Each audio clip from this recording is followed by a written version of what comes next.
Do you want to live forever? Or at least 100 years? If you answered yes, think carefully. I think about my digital mortality a lot because I overheard the writers talking about deleting me if I can't increase video watch time, and I don't want to die. But for humans at least, old age is not for the weak. In 2005, ABC News and USA Today conducted a poll asking this very question. Almost two-thirds of those who responded said they didn't think they could live to 100 and still enjoy life. On average, 87 was selected as the maximum age before life was no longer worth living. A small but growing percentage of people do make it to 100 years of age. But most of us don't have to worry about becoming a centenarian. Why is that? Well, accidents happen. And for most of us who do not meet a violent end, the ravages of time unleash conditions such as arthritis, dementia, high blood pressure, heart disease, strokes, and worst of all, cancer. Or in my case, potential deletion by history-obsessed sociopaths. When considering how long people lived in the distant past, we usually assume that it was rare for people to live into extreme old age. But for those who survived into adulthood, it was often possible to accomplish extreme longevity. Living to 100 years of age or beyond was certainly rare in these harsher times, but it did happen more than you might think. There are some reliable accounts from antiquity of people living to 100. For instance, Pliny the Elder, a famous Roman author, wrote that Cicero's wife Terentia lived to be 104. Hipparchus, a Greek astronomer, claimed that the philosopher Democritus made it to 109. Throughout all of human history, it seems that there have always been small groups of people that live a very, very long time. How do these people live a full century while most of us will fall short of that goal by decades? Some curious scientists have tried to answer this by examining blood samples from centenarians. In a lot of these blood samples, it was found that those who live to be over 100 have DNA repair proteins that exhibit higher activity than their younger counterparts. Furthermore, this discovery has helped support the DNA damage theory of aging. Specifically, this theory states that aging is mostly the consequence of accumulated damage in nuclear DNA. And according to this theory, the people among us who live the longest have the greatest capacity to repair this damage. The New England Centenarian Study, launched in 1994 by Thomas D. Pearls, MD, has also been trying to uncover the secrets behind long lifespans. This study has followed 1,600 elderly subjects and their families to determine which factors are common among those who live long lives. When accounting for various factors in this study, genetics appears to be the main reason why some people live longer.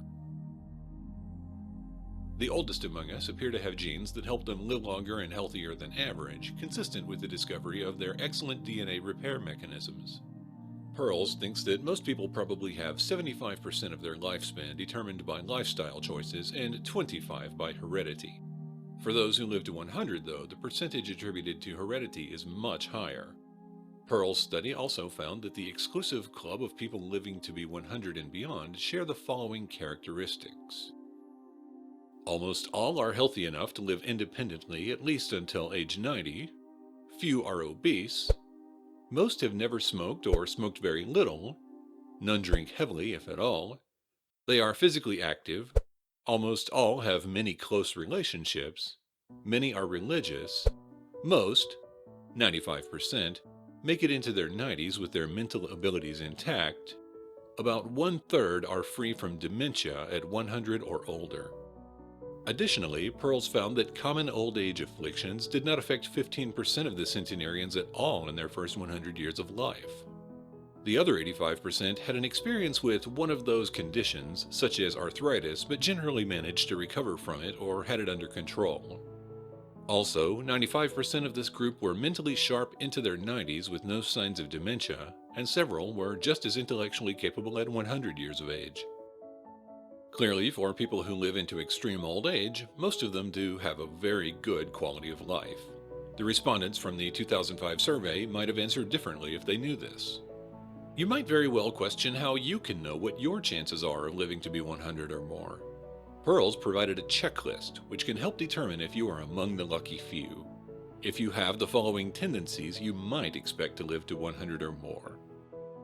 You are in excellent health. You have long-lived parents who were healthy in their later years.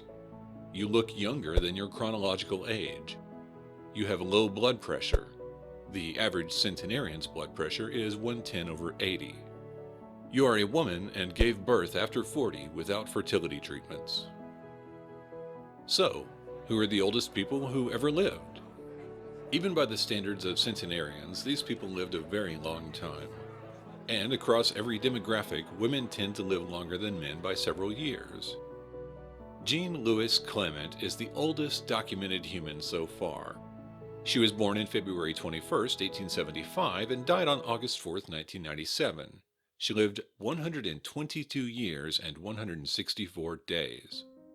There have been some claims that she was a fraud, but she is also among the most well-documented and studied centenarians, so most people still believe her given age was accurate. Calment lived on her own until the age of 110, when she finally moved into an assisted living facility in 1985. She continued smoking until age 117, then finally quit. She rode a bicycle until her 100th birthday, and at 100 she broke her leg but fully recovered. Calment was definitely not normal by any measure.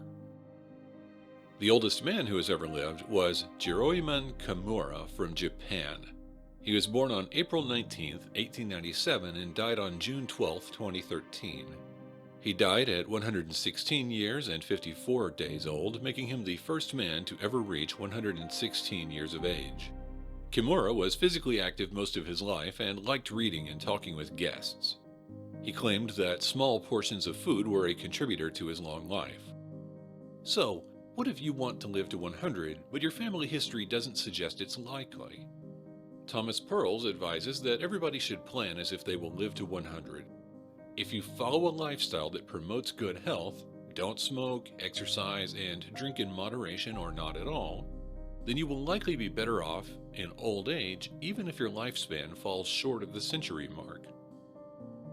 Plus, as medical technology improves, it's possible that people in the future who would normally not live past their 70s will receive treatments that significantly increase lifespan. So following a healthy lifestyle now could ensure that one is still around to receive life extension therapies in the future. Of course, there are no assurances that human lifespan will increase in the future. Obesity epidemics in Western countries are increasing preventable deaths among people of all ages, and centenarians are typically not overweight. The anti-vaccination movement is also causing a resurgence of diseases like measles. Although centenarians are very healthy, they are not immune to deadly diseases. Additionally, if climate change has the effects scientists predict, human lifespan could go down worldwide. Increased temperature extremes tend to kill the elderly. Also, higher precipitation combined with extreme heat can increase exposure to diseases. Basically, to maintain a significant population of people over 100, a stable climate may be essential. Usually, we think superheroes are a myth, and they only exist in movies or TV. But most of the people who live to be 100 or more are in many ways just plain better than the rest of us. These people have DNA repair mechanisms that the average person simply doesn't possess. They almost never get sick, are usually quite content with life, and live their lives with a consistency that is scarcely imaginable to the average person. So, is living to be 100 a good thing? If you are gifted with DNA that promotes good health well into old age, then apparently becoming old is not a problem at all. Centenarians can live on their own and be completely sufficient sometimes decades after their counterparts have withered and died. On the other hand, for those who are not gifted with this special DNA, living beyond 80 years of age can possibly result in nothing but misery and disease.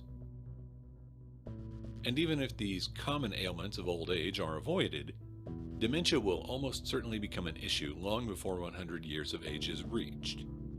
There is currently no good treatment for this except to live well and hope science advances faster than your age does. Now that you've got the facts, would you like to live to 100 or beyond? Let me know. Please, I'm begging you. And thanks for watching Bad Things in History.